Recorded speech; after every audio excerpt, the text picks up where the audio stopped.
Menggunakan alas kaki yang kasar sehingga sendi-sendi kita menjadi rusak. Sinovial di dalam tubuh kita itu sudah mulai berkurang ya, dan juga habis olahraganya tadi pagi biar sendi tetap kuat.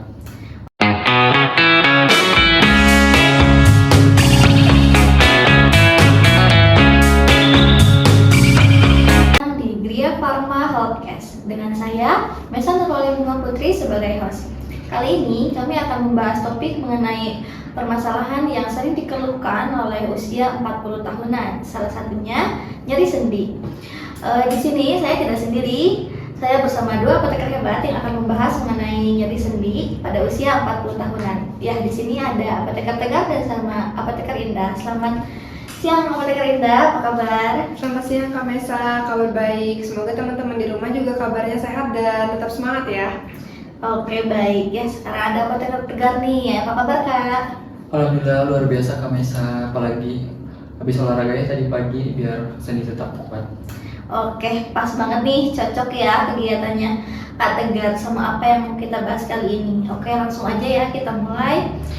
Banyak nih pertanyaan-pertanyaan yang muncul. Biasanya apa sih penyebab yang menyebabkan nyeri sendi pada usia 40 tahunan? Nah, biasanya penyebabnya itu karena faktor usia ya. Jadi semakin bertambahnya usia, maka cairan sinovial di dalam tubuh kita itu sudah mulai berkurang ya, dan juga tulang-tulang rawan dalam tubuh kita juga sudah mulai menipis. Nah, itu biasanya faktornya karena kita sering duduk dan kurangnya olahraga, juga kurangnya mengatur diri terhadap mengangkat beban-beban yang berat. Lalu juga bisa karena faktor berat badan ya, semakin bertambahnya berat badan maka beban ke sendi juga semakin besar. Faktor lainnya ada dari osteoartritis dan juga peradangan sendi lainnya. Betul apa yang disampaikan oleh Kak Indah ya. Ditambah lagi ada riwayat cedera ataupun faktor penyakit lain seperti asam urat. Jadi bukan hanya faktor lansia yang menjadi alasan utama, tapi kombinasi dari berbagai faktor yang lainnya. Oke, biasanya nih sebelum nyeri sendi yang makin parah, gejala awal yang timbulnya itu kayak gimana nih?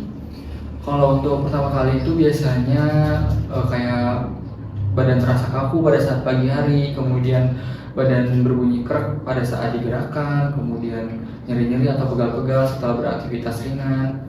Jadi biasanya orang-orang malah menyepelekan hal-hal tersebut, namun justru hal-hal tersebut merupakan peringatan dari tubuh kita. Dan juga sebenarnya nyeri sendi itu tuh bisa diatasi gitu, dapat dicegah asalkan teman-teman semua aware sama diri sendiri dan gak menunggu sampai nyeri sendi itu bertambah parah. Oke nih sobat sehat di rumah, tadi udah disebutin nih ada beberapa penyebab sama gejala awalnya. Sekarang gimana nih cara mencegah nyeri sendi berdasarkan pola hidup yang harus kita lakukan nih? Kalau menurut saya pertama-tama itu menjaga berat badan agar ideal. Jadi karena kenaikan 1 kg berat badan kita, maka beban sendi kita juga ikut naik 3-4 kali saat kita berjalan. Dan juga yang kedua yaitu rutin olahraga ringan seperti berjalan kaki, kemudian berenang, kemudian bersepeda statis untuk menjaga kelenturan otot kita dan juga ligamen otot kita. Dan juga kita harus menghindari olahraga-olahraga berat ya, seperti lari jarak jauh tapi menggunakan alas kaki yang kasar sehingga sendi-sendi kita menjadi rusak. Kalau dari aku Kak Mesa. Oke, selanjutnya lanjut ke soal makanan nih ya, riskan banget nih. Sekarang kan banyak ya makanan-makanan, banyak juga yang berinovasi tentang makanan-makanan. Ada nggak sih makanan yang bisa membantu sendi jadi lebih sehat gitu? Sebenarnya ada Kak Mesa, yaitu makan makanan yang kaya akan omega 3 ya, kayak misalnya sarden, salmon, terus juga chia, terus juga sayuran dan buah-buahan yang kayak akan antioksidan, kayak misalkan bayam, brokoli, terus juga buah beri. Terus juga kita harus rutin ya minum air mineral yang rajin, soalnya kalau misalnya tubuh kita ternutrisi akan mineral, maka sendi-sendi kita juga akan menjadi lebih elastis. Dan satu lagi tambahan, hindari makanan yang tinggi gula dan juga makanan yang ultra proses, karena di samping dapat meningkatkan berat badan kita, makanan-makanan tersebut juga dapat meningkatkan peradangan ataupun kerusakan pada sendi-sendi kita. Oke baik ya, selanjutnya nih dari kacamata seorang apoteker nih ya, ada nggak sih obat atau suplemen yang bisa mencegah atau mengurangi nyeri sendi pada usia 40 tahunan ini? Kalau dari kita ya, biasanya suami indikasi awal itu ke masyarakat, biasanya kita memberikan edukasi untuk minum multivitamin yang mengandung vitamin K, vitamin D, vitamin B6 dan juga yang mengandung sebelum usia 40 tahun. Gunanya untuk mencegah agar nyeri sendi itu tidak timbul di usia 40 tahun. Kalau untuk seseorang yang sudah ada indikasi ataupun diagnosis yang jelas seperti osteoartritis, asam urat dan sebagainya, biasanya kita lebih menyarankan terlebih dahulu itu pakai obat antiinflamasi yang secara topikal yang kandungannya seperti diclofenac ataupun piroxicam. Yang efek-efek obat tersebut dapat meredakan nyeri secara topikal agar tidak berefek langsung ke lambung. Oke ya, sobat sehat di rumah, jadi banyak banget nih obat atau suplemen yang bisa kita konsumsi ya untuk mengurangi nyeri sendi, untuk mencegah juga ya. Oke, sekarang ngomongin masalah obat nih ya. Ini banyak banget nih jadi pertanyaan. Kalau misalnya ada kasus kayak pasien tuh dia punya penyakit nih, misal contoh kayak hipertensi atau asam lambung kayak gitu, bisa nggak sih mereka mengkonsumsi obat yang diminum secara oral gitu, obat nyeri sendi, tapi dia punya penyakit gitu?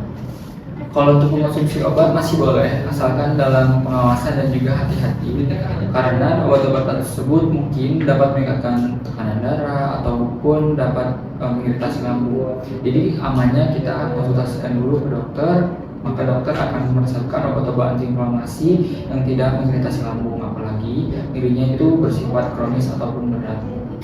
Kalau dari aku lebih baik mencegah ya daripada mengobati. Kalau untuk jangka panjang dan juga untuk teman-teman mengkonsumsi obat itu nanti setelah teman-teman mendapatkan indikasi yang jelas mengenai penyakitnya. Oke, baik ya. Sebelum kita tutup, kita akan mendengar tips and trik untuk mencegah nyeri sendi nih dari dua apoteker hebat kita ini. Boleh, siapa yang mau duluan? Boleh, mungkin saya. Kalau tips dari saya itu pertama bergeraklah setiap hari, nggak perlu lama, yang penting 20-30 menit itu sudah cukup. Jangan biarkan sendi kita kaku. Apabila sendi kita terasa nyeri, itu kompres dulu dengan air hangat untuk pertama. Kalau dari saya itu tetap menjaga berat badan ya, karena berat badan yang berlebih juga akan menimbulkan beban yang berat juga pada sendi kita. Kemudian kalau teman-teman rajin berolahraga, rajin berjalan, teman-teman bisa memilih alas kaki yang nyaman untuk sendi, jangan yang keras. Oke, mantap ya, ada dikasih tips and trik nih dari dua apoteker hebat kita. Salah satunya dari Kak Tegar nih, bergeraklah setiap hari ya, bergerak, jangan mager-mager ya. Biasanya ya kaum Gen Z gitu mulai bergerak minimal 20-30 menit ya per hari. Oke, jadi sobat sehat di rumah, intinya untuk nyeri sendi pada usia 40 tahun itu sebetulnya wajar aja ya. Cuman kita masih tetap bisa mengurangi atau mencegah nyeri sendi dengan menjaga pola hidup, pola makan, olahraga ya. Dan juga kita bisa mengkonsumsi suplemen atau obat dengan bijak ya. Jadi jangan asal kita, aduh sakit ini, kita makan ini, harus tetap dikonsultasikan dulu ya. Oke, sebelumnya terima kasih banyak kepada dua apoteker hebat kita yang sudah hadir pada kegiatan Gria Farma Healthcast kali ini. Untuk sobat sehat di rumah, jangan lupa tetap bergerak, tetap olahraga, dan sayangi sendi-sendi kita. Lebih tepatnya sayangi tubuh kita ya, mencegah lebih baik pada mengobati. Mungkin cukup sekian dari podcast kali ini. Sekian, sampai berjumpa di episode selanjutnya.